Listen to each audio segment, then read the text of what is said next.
E o Instituto Anjos da Liberdade entrou com um pedido de reconsideração para participar de uma audiência com o ministro do Supremo, Alexandre de Moraes, sobre a mega operação policial no Rio de Janeiro. O pedido foi feito depois que Moraes impediu a presença da entidade ao determinar que representantes de pessoas ou instituições condenadas por participação em organização criminosa não participariam das audiências do Supremo.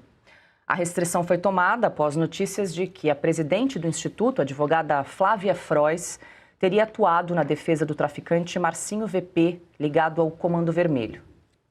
Então, a presença e fala do Instituto, seja por essa advogada, que, aliás, o fato de ter sido no passado advogada do Márcio Nepomuceno, não impede e não desabilita. Se assim fosse, o próprio relator não poderia estar na relatoria dessa causa. A se contar pelo passado daquelas pessoas para as quais nós advogamos, isso não desabilita a nossa função de defensores de direitos humanos.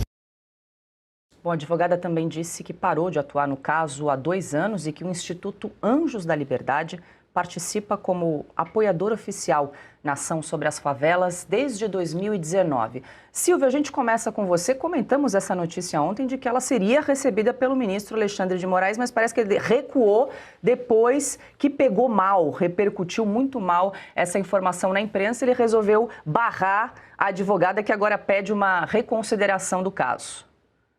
E a gente tem insistido, né, Paula? Não causa estranheza esse tipo de encontro no Ministério da Justiça, como foi com a dama do tráfico que falamos, ou se acontecer no Ministério, no Supremo Tribunal Federal ou em outro ministério, não causa estranheza, mas não pode deixar de causar indignação. E a nossa reação deve sempre ser indignada. Ministro de Suprema Corte no Brasil, jamais poderia receber, se sentar, um auxiliar dele tampouco, um juiz auxiliar, um assessor, não pode se sentar com uma advogada. Ela diz que deixou a defesa, e ela ainda fala, né, Marcos Nepomuceno, né? Ela não fala, é o Marcinho VP, um dos líderes, um dos mitos dentro do Comando Vermelho, da história do Comando Vermelho. Ela não fala exatamente isso, a alcunha, que é o que importa. Mas o nome dela, segundo o site Metrópolis, ainda consta de determinados processos. E outra, alguém que advogou para uma figura como essa está impedida imediatamente de conversar com o ministro da última corte recursal do país. Mas isso deveria partir do ministro, né? Essa reação deveria partir de antemão. Não vou receber e ponto. Nós já manifestamos aqui, eu ontem manifestei toda a minha indignação e continuo repudiando esse tipo de contato, tanto no Ministério da Justiça, com a dama do tráfico, na Secretaria de Direitos Humanos, por onde passam essas ONGs ligadas a detentos, direito dos detentos e por aí vai, e todo mundo tem ligação com líderes do tráfico de drogas. Agora, no Supremo Tribunal Federal, perdoe o meu francês, mas parece chutar a porta, né? Chutar a barraca. Não tem condição nenhuma do ministro Alexandre de Moraes receber esse tipo de advogado, ainda mais nesse momento que o país vive, que é um momento onde a segurança pública entra na agenda como um dos pontos mais importantes em debate no país e que será tema da eleição do ano que vem. Diga, Marcília, quero te ouvir sobre esse recuo do ministro Alexandre de Moraes, diz ele que depois que a notícia se espalhou de que ela seria aí advogada do Marcinho VP. Essa notícia, ela é toda esquisita, né? Eu acho que se um marciano descesse aqui no Brasil, se é que um marciano teria tal mau gosto geográfico, mas enfim, viesse aqui fazer turismo nas nossas praias e descobrisse que existe, primeiro, né, existe uma ONG ligada ao tráfico, já é uma coisa esquisita já de saída, né? Bom, aí tem uma advogada que, em nome dessa ONG, bom, a ONG já chama Anjos da Liberdade, essa é outra coisa esquisita, né? Anjos da Liberdade, não sei se seriam anjos caídos, mas enfim, Anjos da Liberdade. Depois disso, ainda essa ONG representando interesses de facções, ela se propõe a reunir-se com um ministro do STF, né? como bem disse aqui o Silvio, o ministro da Suprema Corte. Ou será que ele está aqui no papel de inspetor de polícia? Porque também ele exerce todos os papéis. Então, talvez aqui ele seja não o ministro, ele esteja recebendo como delegado, ou como escrivão, ou como policial, porque ele exerce todas as funções. O ministro Moraes, ele só joga squash, ele não joga tênis jamais. É ele e a parede, e nunca recua, né? Nunca recua. Aqui ele recuou porque, como vocês disseram, pegou mal. O ponto é o seguinte, se não houvesse a repercussão que houve na imprensa, ele receberia, nós estaríamos hoje diante de um ministro da Suprema Corte que se reuniu com uma ONG que defende interesses de faccionados. Então, isso é um absurdo por si só. Não tem como isso ser normal dentro de um país. E outra, o que essa ONG iria discutir, ou o que essa advogada pretende discutir, é que houve tortura. Supostamente houve tortura na operação policial feita no Complexo da Penha e do Alemão, no Rio de Janeiro. Tortura, o ministro Moraes, sério mesmo que ele vai sentar para falar com uma ONG sobre suposta tortura de policiais a criminosos, faccionados, sendo que o ministro Moraes não sentou para conversar com ninguém quando houve denúncia de tortura a Felipe Martins?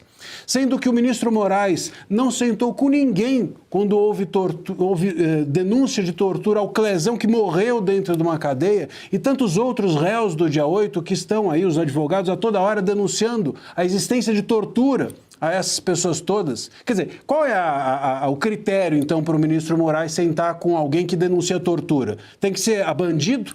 Quando é as senhoras aí e os réus do dia 8, ao Felipe Martins, aí ele não senta? Então, ainda tem isso, ainda tem uma seletividade do ministro para a qual causa ele se dedicará.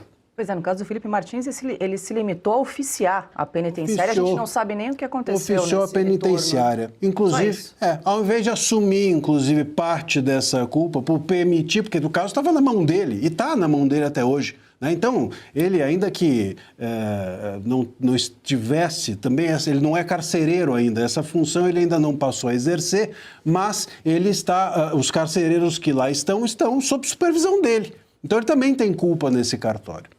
Diga, Augusto. Certas funções, né, exigem uma postura digna. Não está tão longe o Brasil em que as pessoas agiam assim. Você tinha um ministro do Supremo que tinha consciência aí da dignidade ostensiva, tem que ser, do exercício de um cargo assim. Quer dizer, não pode, eu nunca imaginei que eu fosse viver num país em que um ministro do Supremo, que se nomeia gerente geral da ditadura do judiciário, se pega um avião, vai para o Rio de Janeiro conversar com o governador em tom de cobrança. Em tom de cobrança, quer dizer, acontece o que há no Brasil uma vez a cada século. É uma operação policial bem sucedida, bem planejada, corretamente executada, e ela é hostilizada pelos que deveriam defender a lei. E os homens da lei, eles conversam com muito mais naturalidade com bandidos. Recebem essas ONGs, essa ministra aí que não tem nome de... Macaé. Macaé, nome de cidade aí. Se fosse de Macaé, eu protestaria violentamente.